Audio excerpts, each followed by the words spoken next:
slides or anything like that because but the story that I'm going to tell you has been suppressed ever since it happened. Now, you know, the first Hiroshima bomb and Enola Gay and all sorts of, you know, medals and accolades with it. The second bomb is was the plutonium bomb. So one of the many big problems at Los Alamos was they assumed that plutonium would detonate the same way uranium did, and it didn't. And they had spent, let's not even think how much money, producing plutonium in a place called Hanford in Washington. And they had about as much as, say, a billiard ball. That's all the plutonium in the world. And they blew it up. And the Trinity test is to test the detonators. The detonators, because they couldn't, it wouldn't explode. And they were freaked out. Oppenheimer thought he should resign. I mean, if you've seen, how many of you seen the Oppenheimer movie? Well, that's the huge crisis. Oppenheimer thinks he should resign. He thinks it's a failure.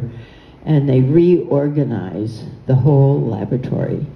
And my father was a chemical engineer, not an expert on explosives, but they then sent Norris Bradbury, who became my father-in-law, he took over after Oppenheimer, to find as many men. They finally found 7 who they thought were explosive experts and could figure out how to detonate it. So one of the things you also see in the movie is that both Oppenheimer and finally General Groves agreed that the men are going to work so hard they have to have their families, which wasn't like a military, you know, usual way of doing things. And so by the time we got there, they had totally run out of housing. There was no housing. And we ended up living in a tent for 4 or 5 months in the bottom of a little national park.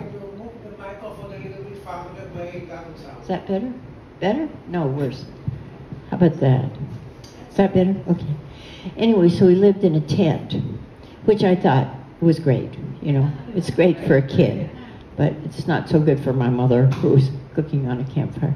Anyway, during that time, the story, my brother, we were throwing rocks at fish. My brother hit my thumb, and they tried to take me onto Los Alamos. So I'm a little kid with a broken thumb. They wouldn't let me in because my father said to me, "We're doing something here that's never been done before," which was true. And I thought, cool, what is it? Let's do it, you know. He didn't explain it anyway. But I've always been interested. I thought I would be a spy. And no one ever asked me my secret with the ducks. But all my life I've been very interested. And so about maybe 10, 12 years ago, a friend said to me, you know, the second bomb run, which no one ever talks about, you know, you don't know the name of the plane, you don't know, you just know they bombed Nagasaki. And she said, one of the guys on that plane, I think he lives in Santa Fe, and it was, you can imagine how long ago, I could look him up in the phone book, and I knew his name, Frederick Ashworth, so I looked him up, and I thought, look, got to lose, I'll call him. So I call him, he answers the phone, and I said, you know, I'm Ellen Bradbury, and I think I've heard that you're the man who dropped the second atomic bomb. And he said, yes, I am. And so I went over, well, it turned out he knew my father, who knew my father-in-law. And, you know, it's a place that's very closed up. If you don't have access, you just don't get in. And so he told me this story. It had never been published. They told the men on the plane, don't talk to anybody, don't tell anybody. And so you don't know anything about it except the plane. You probably don't even know the name of the plane. Boxcar is the name of the plane. So he tells me this story, and I think, oh my God, this is a really scary and important story. But they all had kept this, you can't talk about this. You know, they were all military men. And I said, well, what should I do with this story? And he said, I'm 94. I've got heart trouble. He said, it's your story now. You figure it out. I thought, okay. So I thought, well, we should write it up and send it to the New York Times. You'll hear the big story. And the New York Times was, whoa, okay? But they couldn't fact check it because all the men on the plane were dead. And the Times is very careful about fact checking. So I thought, well, we talked to the guy, Bill Broad, who's the head of sort of nuclear atomic stuff in the New York Times, and he says, yeah, God, I just can't do it. But he said, send it to the Bulletin of the Atomic Scientists. If they take it, that's the Bible. And they took it, and they've published it twice. The second time without permission, but, you know, it's okay. So this is the story, but I had to tell you why, you know what it is, and you know Nagasaki, but that's just about all they ever said about it. But just because we lived there, our next door neighbor, just to tell you, they get the plutonium from Hanford, and the Trinity test is to test the detonators. But they blow up at that, in the Trinity test, all the plutonium in the world. So then they have to make more plutonium. It's another billiard ball thing, but it's small, and plutonium is, we don't want to talk it, well, anyway, it's very tricky. So they have this kind of funny looking crate that doesn't have sides or anything, and the plutonium is in it, it's just stuck inside. And they give it to our next door neighbor, Raymer Schreiber. He takes it to Albuquerque, and on a C-47 they fly Albuquerque, San Diego, Honolulu. They have to refuel. And finally to the base, Tinian. Well, somewhere in that flight, Schreiber, our neighbor, he's very tired. He goes to sleep, and the thing tips over and starts rolling around on the floor of the plane. And he's still asleep. And the co-pilot comes back and he says, you know, whatever that thing is you've got, maybe you want to corral it and pick it up. He picks up the plutonium, puts it back, lived to be 86. Anyway, so we know that's how the plutonium gets there. The Hiroshima bomb run was what they called a milk run. Everything went perfectly. And they went to first target. But of the many things, you know, we don't have to worry, but probably Japan would have surrendered after some more bloodbath. They think they have to work around the monsoons because they have to have visual on the target, and they are in the monsoon season. So they delay the takeoff a little bit to get over monsoons. And those missions, there are 3 planes. There's a weapons plane, the instrument plane, and an observer plane. And they finally, after some sort of jiggling around, the guy the pilot, his name is Sweeney, is not the pilot who's used to flying the plane. The plane is called Boxcar. And a man named Bach, it's Boxcar. Well, Tibbets wants Sweeney to be a hero like he is. So without authorization or anything, he pulls the pilot who knows that plane. Okay, every B-29 is pretty much alike, except they're like an old truck or something, you know, it pops out a second gear. They have quirks. You know, you basically can drive it, but you don't want to put a new unfamiliar with that particular plane, but they did. And he is an Army man. The guy who tells me the story is a Navy man. So, and he's very by the book. And they object to this change of pilot, but they have to take off because they need the weather, because they need to see visually where they are. And because of the monsoons, they change the rendezvous. It's a round island. They're flying at 30,000 feet, and they think, you know, no matter what the name of the island is, it's round. And they don't tell them what altitude they have to fly. They should fly around 30,000, but they're thunderstorms, so they say just find a comfortable altitude, and remember you get to the rendezvous. And just hold there until all 3 planes show up. So the guy who's telling me the story he's not, although he was a pilot, he's really sitting back beside the bomb. You know, this is Fat Man. This is a big bomb. And they're all sort of tired and asleep, and all sorts of things have gone on. And so Ashworth is asleep too, and they come back and they say, from the cockpit, we can see this bomb is arming itself. The lights are going on. The bomb is assembling itself. It will go off. And Ashworth and his Barnes, his assistant, go, holy shit. And they have to get out the blueprints and take the casing off the bomb and then readjust the screws so that finally they get it so that the red goes down. They get out of the, you know, high danger. It's not going to go off. They fly on and they get to this rendezvous.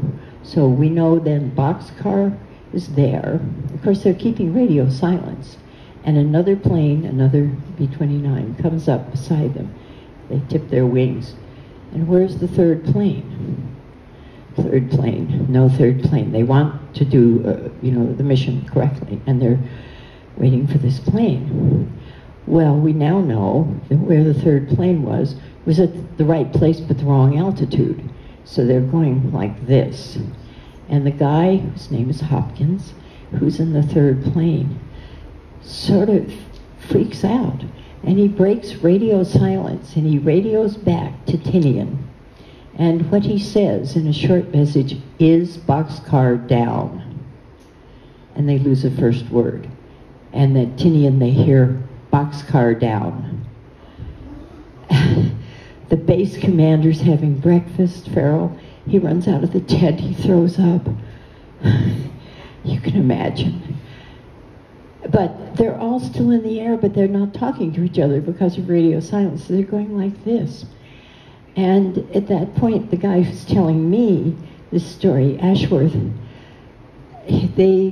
there are many things wrong, but one thing is they have a jam in the auxiliary fuel lines, so they cannot access auxiliary fuel. So they have enough fuel to do the first run, but which was Kokura. But they don't have time to, you know, just turn around in the air waiting. And so the guy who tells me the story, Ashworth, says he goes up to the pilot. Now this is Sweeney.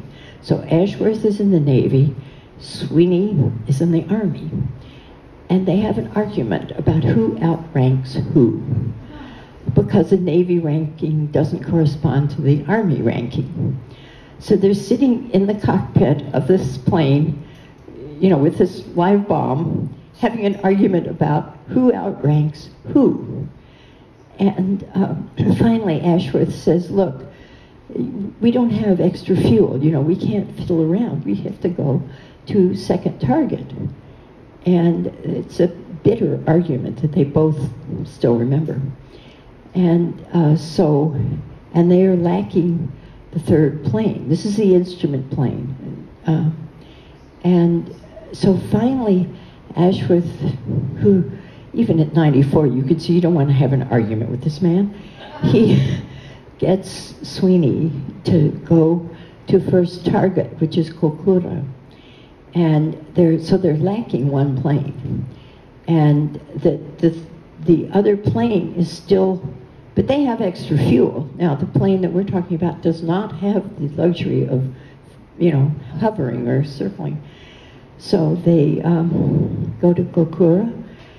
They're flying, well, Hopkins just doesn't, he never gets it. He's still circling.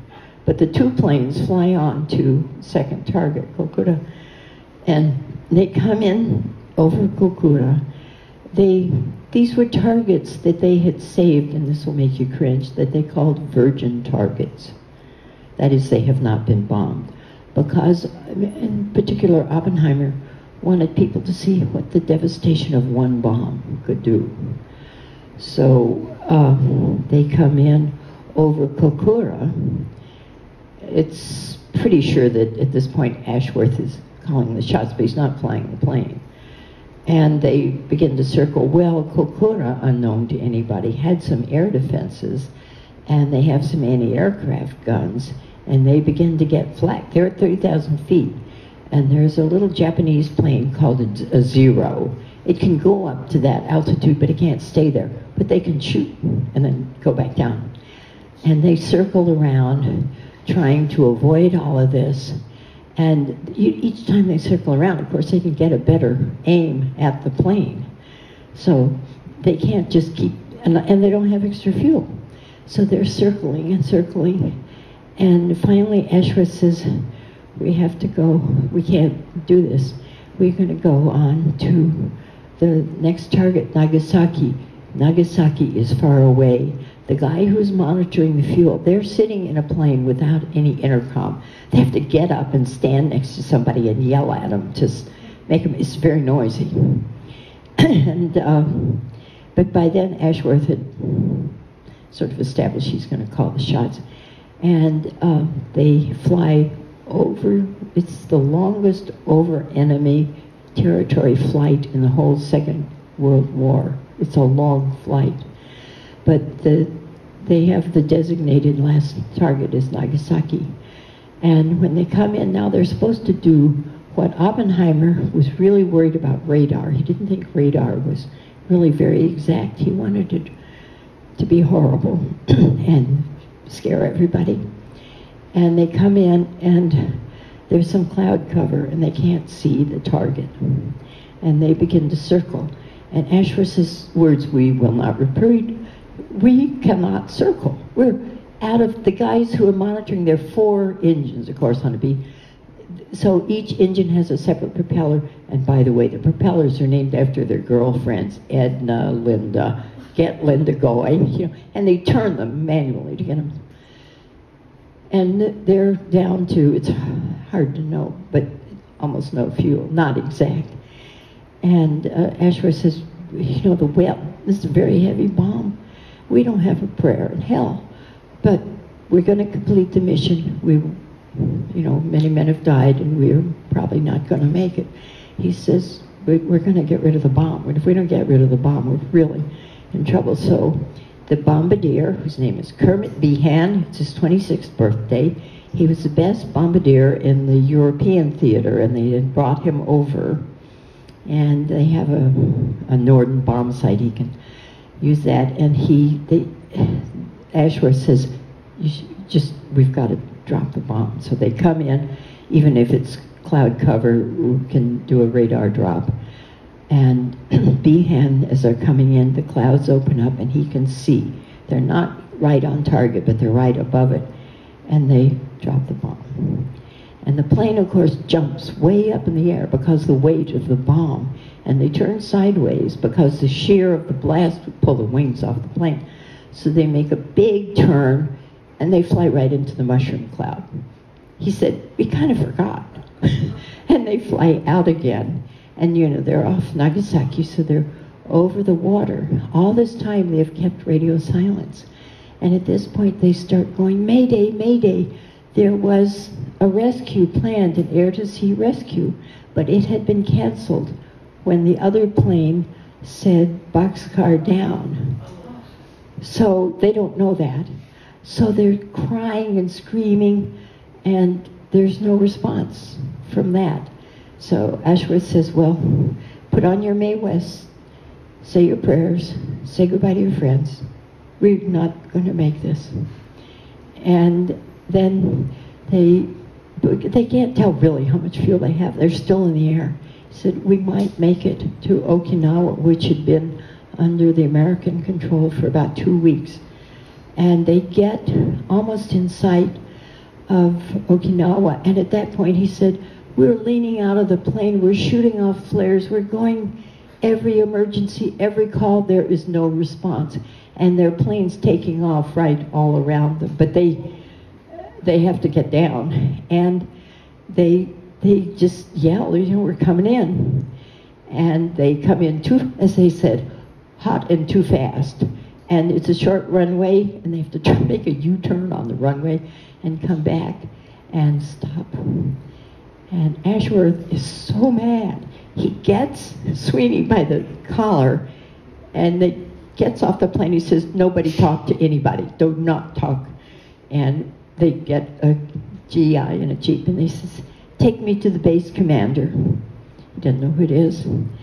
The kid says, I'm really busy. Ashworth says, I pulled a gun on him. I've never done that. Just take me to the base commander. And he does, and it's Jimmy Doolittle. And Jimmy Doolittle says, we heard you were down. So that's the story of the second atomic bomb. But it's an amazing story. And you can see why they didn't want to tell it.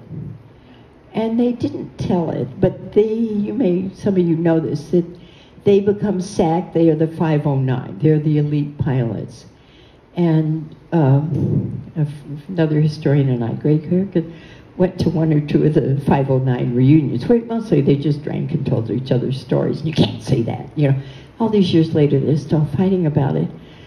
But when he told me, and I had a friend who's one of the science editors for the New York Times, and I told her, and she said, well, the Times should take this story. And, you know, so that Bill Broad says, yeah, but we cannot fact check it. But he says, take it to the Bulletin of the Atomic Scientists. And they've taken it. So the story stands, that's the Bible. And we, you know, there are many other stories, but just that story, I think, like, who would make the movie? Clint Eastwood or somebody, you know?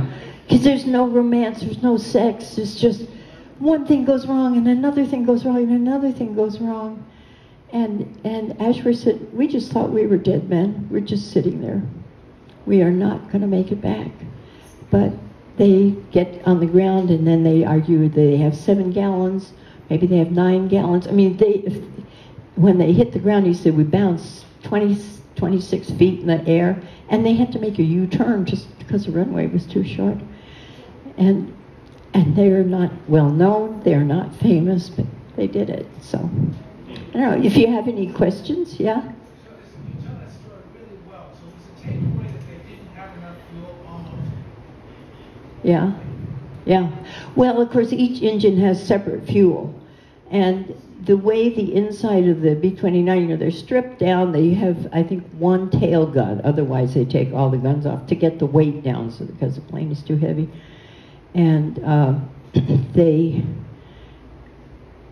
you know, you want to know, you know, what else could have gone wrong? It's hard to think. Because these were all things, this was, you know, carefully plotted and everybody planned and just one thing after another. Yeah? I'm interested in your life as a child, growing up in that environment. What grades were you in? I went all the way through school there. Okay, how did you receive the education? How did you perceive it? What did you feel about it? Well, I think as little kids, of course, you know, they tested all the time. That's what Daddy did. He just blew things up. And so we were really we thought connoisseurs of explosions. We liked big ones. We liked puffs of smoke. But they were timed at 10 and 12 and 3, so you knew it wasn't an accident. So going to school, it was like recess, lunch, and school's over. And I'd ask your friend, do you have a school bell? He said, I don't remember it, but maybe. But we had all those explosions. We didn't need school bell. Let's follow to that. Was your father, because he was a chemical engineer, yeah, yes. segregated and compartmentalized from the physicists? Well, they worked at a separate, because they were working with conventional explosives, let's say called S-site, which, because they knew the conventional explosives would work, they didn't know, so, you know, they didn't have any more plutonium once the Trinity test. So S-site was, and still is, separate. And Daddy said when they got the 7 men who were the explosive experts, then they met with Oppenheimer, and Oppenheimer sort of explained that they had to figure out some way to squeeze the plutonium and detonate it. And Daddy said, well, I don't know how to do that. And Oppenheimer said, neither do I. And he walked out. So that was, you know, that was Los Alamos. Yeah.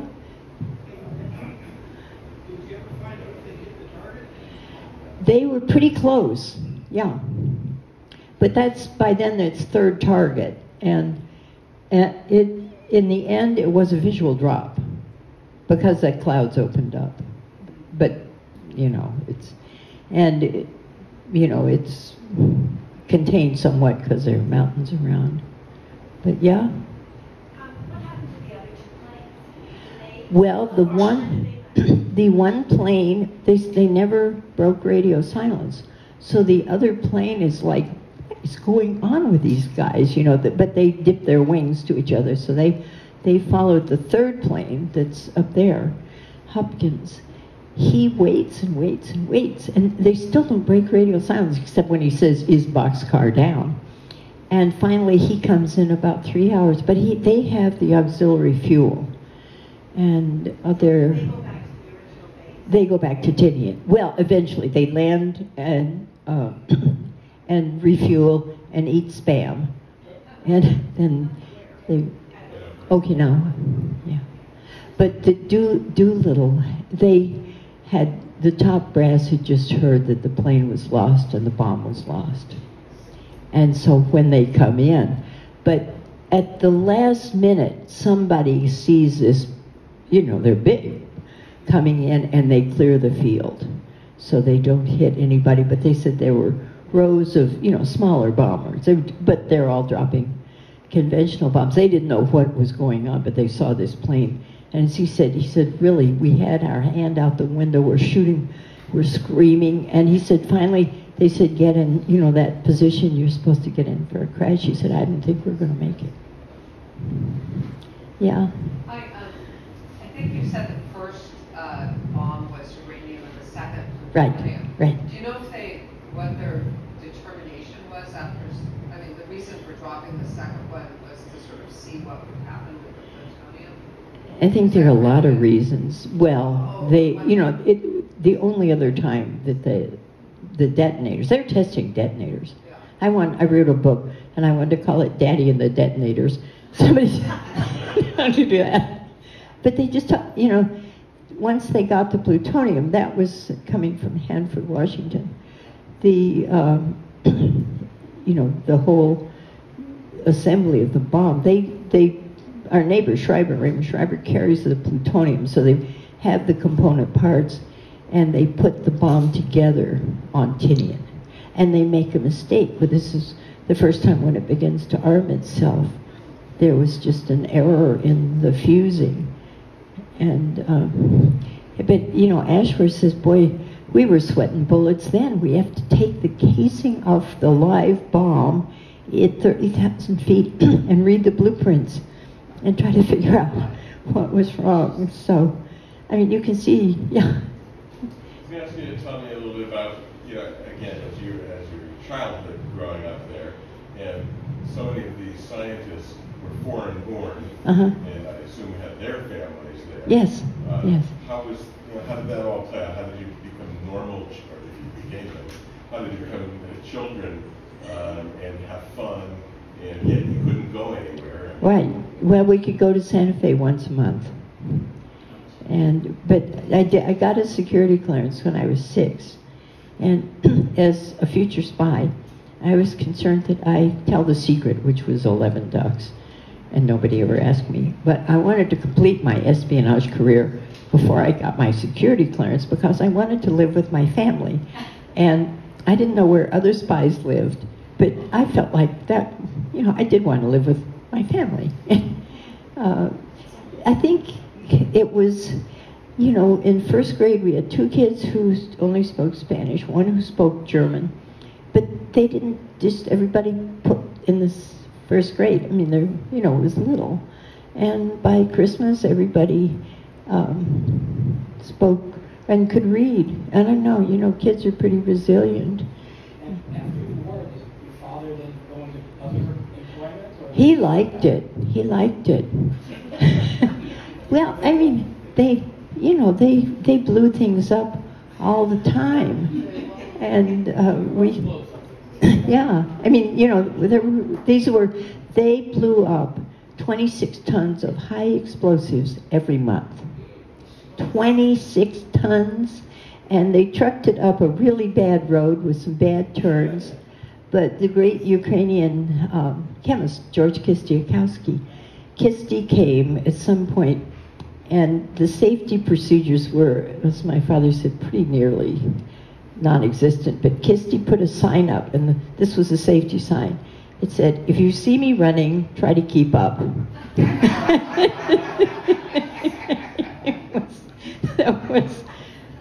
But you know, it was sort of cowboys and atomic energy. They were, I think the average age was 26. And the senior scientist, Oppie was, no, I think maybe Kisti was the oldest man. He was 41. He was the oldest man.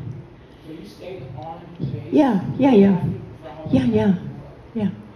So that's, Yeah, and they didn't, it had been a boys' school previously, and so they didn't want to record a lot of live births at a boys' school. So all of the first year there were 80 babies born, and they all are born, and my sister's one, in P.O. Box 1663, Santa Fe, New Mexico. And so, because they didn't want to record the live births at Los Alamos, but then Groves came in and he said that, to Oppenheimer, you got to put a stop to this. We're not running a maternity ward. And Oppenheimer said, that's not in my job description. He just went on. So, any other questions? Any word on the effect of the radiation on the crew of these planes? No. Well, Schreiber picks up the plutonium and puts it back, and he lived to 86. With both hands? Yeah. Well, it's the size of a billiard ball. Yeah. Well, he just picked it up once. I mean, she did more work with it, I think, but he just put it back in this case. And what he did, he took off his belt and belted the case to the leg of a chair. It was a folding chair, so it wouldn't fall over again, and he went back to sleep. So, I mean, you can see the Army, the Navy, these were not the stories they wanted out, but it is really, the story stands, yeah. During all this time, did your father ever come into contact with another engineer, Charles Condon? Charles who? Condon, C-O-N-D. I don't know. I don't know. Oh, really? Well, maybe, because they wanted the chemical engineers, to work with figuring out how to detonate. They has, along with Teller and Oppenheimer, had their GQ clearance checked. Well, there were a lot of different levels of clearance, and yeah, but I think the Oppenheimer movie is remarkably accurate, but nobody has done a movie on this story, and I think, well, okay, maybe, there's no romance, there's no sex, but it's an amazing story that the fact that they put an Army man and a Navy man, and those men they hate. Ashworth thought Sweeney was just clumsy, inept, not a good decision maker, not a model. Ashworth was very upright and handsome, and but I think they asked some men, Harold Agnew, who was, there are a lot of senior guys, and asked Agnew, he had been on the Hiroshima mission, and I knew him pretty well. And I said, well, they asked you to go? He said, I was scared. I'll tell you, I was scared. I saw that Hiroshima bomb, and I thought, no, I'm not doing it. So they write a little bit. Yeah.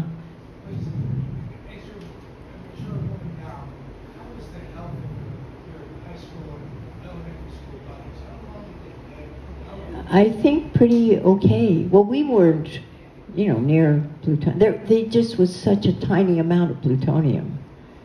And, well, it's, I think we're all okay. Some of from the Trinity test, and the plume, they thought, well, the Trinity test was much bigger than they expected. And there was a plume, radioactive plume, that went all the way up over Eastman Kodak in New York, and it ruined a batch of film. And Eastman Kodak wrote somebody, their senator, and said, what happened? You know, we had lost a whole lot of film. And they went, well, they knew the plume was just, but it blew in a different direction than they thought. The night of the Trinity test, which is a whole other story, it rains, and I don't know, it's not quite in the movie, but the test is delayed and delayed and delayed. So they have to do the test at night because all the photo stuff is set up for a nighttime test. And finally it stops raining, and there's a little part of that in the Oppenheimer movie that they're sitting there in the rain, and you know, and General Groves gets so mad at the weatherman that he told the weatherman if he didn't make it stop raining, he was going to assign him to the most remote Aleutian island he could find. And the poor weatherman is some 23-year-old kid who's like terrified of General Groves. But he couldn't make it stop raining. So, yeah. Anything else? Yeah. I want to know, when you live there, explode the first bomb. Yeah. Hiroshima. Next explode in Nagasaki. Yes. Do you know what is happening about the war, about the explosion? Or maybe you know how knowledge after that? Well, I think there's several things. They knew the uranium bomb was going to work. They would not do it first because it had only worked once, the Trinity test. So that's why it's second. Because if it doesn't work, you know, the first one did. And they knew very little about, I mean, they knew it wasn't good for you, but they weren't 100% sure that the second bomb, that's Fat Man, would work. And we have a picture of my father when, you know, when you see the Dr. Strangelove movie and they ride the bomb down, well, they were worried that the component parts would not fit in the casing. So Daddy and these other guys just fit them together to make sure they all fit. And then they got up on the bomb just like Dr. Strangelove and Cowboy on the bomb. So my mother said this isn't such bad taste. You're not going to put this picture up. But, you know, they were... And I think for the men who worked there, it was heady. It was exciting. You know, Daddy once wanted copper wire, I think, to do something. And they said, well, we can't get you copper. And he said, well, I could use silver. And they said, no, but could you use platinum? They sent him platinum. It was, you know, it was very exciting, I think, at the time. And they partied and they made whiskey. And we had Indian maids who all spoke Tewa. A lot of, well, General Groves, who we could talk about, but General Groves, I don't think he realized the Indians didn't speak English or Spanish. They spoke Tewa. And then there were the Hungarians and the Polish and the French, and they all ate in a common dining room in Fuller Lodge. And Groves says, you know, you all have to speak English, speak English. And at some point, Fermi and Robbie, okay, they're two Italians, and they're sitting there and they're talking in Italian. And Groves comes in back to them, he says, you know, you don't speak, what is that language you're speaking? And one of them says, this is the language of Dante. And Groves says, should we hire him?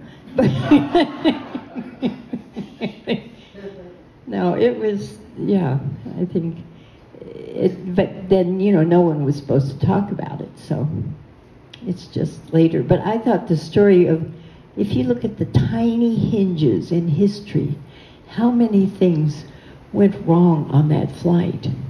Any one of them would have stopped it. And they were just, but it's, you know, they're just doing this. Did this work? Did that work? The fuel gauge, could they, when they finally get back to Tinian, it turns out they could have accessed the fuel if they pushed it down. It's sort of like driving an old truck, you know, you hit it or something. Well, the guy wasn't an experienced pilot on that plane, and he couldn't make it. So they get down with, and they argue they have 30 gallons or 7 gallons, but they can't fly anymore. They just run out of gas. So. Have you heard the rumor that Emperor Hirohito had dispatched Admiral Taguchi to China to meet and offer a surrender package? Yeah, I think all of that. I think, yeah, I think, well, it was clear the Japanese were going to surrender. I think there were a lot of, driving forces. Both Groves and Oppenheimer really, they had spent, they had an unlimited budget. We still don't know how much to do this. And Groves was afraid if it didn't work, he'd get court-martialed. And I think that part of the driving force, it was hard to know who was making all these decisions. Certainly Truman didn't understand what was going on. And Groves, in the movie, you can see it goes away, the scientists do it, and they hand it over to the military. They're not deciding. They did help figure out the targets. And at one point, Groves wanted to drop it on Kokura, and Stinson, the Secretary of War, said no. That's a beautiful city, and it's an important city, and we're not going to drop it there. So yeah. When I was in school, when I was in college, several professors that worked on this program, and they were. This is the mid-70s, and they became very vocal anti-war activists. Did you find that your dad or people that you knew personally had moved in that direction, that it affected them in such a way? Well, not exactly. I was worried, and I don't want to talk about all of this, but by accident I had seen the unedited film of Hiroshima and Nagasaki in 8th grade or 7th grade, and I was horrified. And so, it was after Oppenheimer lost his security clearance, and he had cancer, and he came back, but he couldn't go behind the fence at Los Alamos anyway, so I married then Norris Bradbury's son. Norris took over after Oppenheimer. And so Oppenheimer's standing in this living room, and I'm supposed to be passing hors d'oeuvres, and I said, do you want a deviled egg? And I had this little speech. I said, I think you're some sort of a saint, because I was very worried. It was so terrible what happened, and I didn't know if they knew. And Oppenheimer he said, some sort of a saint? He said, why would you ever say that to me? And I said, because you had second thoughts. And he picked up his hat and walked out. Yeah. I sort of thought I was talking to a statue, not a live person. But I think being at Los Alamos, where everyone loved him, and here's this little, but I was worried about it. We understood it. It was, where are we going? War is terrible. It's still terrible. And I don't know, making it worse doesn't make it better, I don't think. But I don't know, I thought the movie sort of, I think he's on the same track. You want to see what really happens. The movie's pretty accurate. Kitty, everybody thought Kitty was a bitch. They get pretty. General Groves was General Groves. I mean, he Oppenheimer, somebody said, could see every side of every question, so he could never make a decision, really. But without Oppenheimer, even Teller, all the people, they felt that Oppenheimer was the only person who could have pulled this together and kept it together. But it cost him dearly, so. Anyway, I'm sure you all have cheerier talks, but I thought this is,